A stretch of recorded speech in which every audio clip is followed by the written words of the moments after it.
जब हम सोते हैं तो आंखें बंद होते हुए भी हम सपने को इतने स्पष्ट रूप से कैसे देख पाते हैं।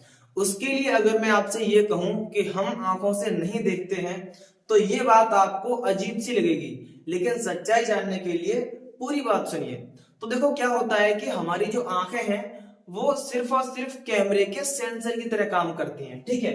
अब आप ये कहोगे कि फिर हम वस्तु को देख कैसे पाते हैं, किसी भी चीज को कैसे देख पाते हैं।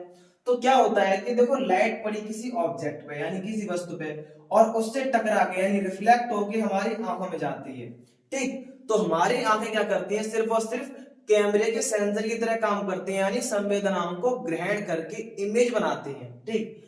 अब संवेदनाओं को ग्रहण करके इन्होंने बनाई इमेज, फिर वो इमेज भेजी जाती है हमारे ब्रेन के पास, ठीक है। उस इमेज को ऑप्टिक न्यूरॉन्स द्वारा उस इमेज को ऑप्टिक न्यूरॉन्स द्वारा हमारे ब्रेन के पास भेजा जाता है, ठीक। और फिर हमारा ब्रेन उसे रिकॉग्नाइज करके बताता है कि ये कुर्सी है या मेज है या पेन है, बुक है, क्या है। तो इसके कहने का मतलब ये हुआ कि हमारी आंखें तो सिर्फ और सिर्फ कैमरे के सेंसर की तरह काम करती हैं, ठीक है, यानी संवेदनाओं को ग्रहण करके इमेज बनाने का।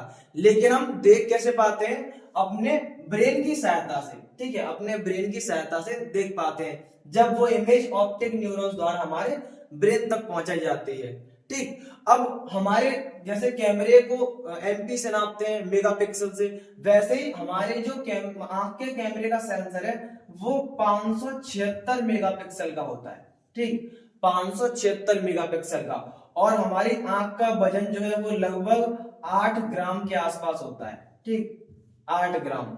तो ये सिस्टम है कि हम आंखों से अपने ब्रेन के सहायता से देख पाते हैं।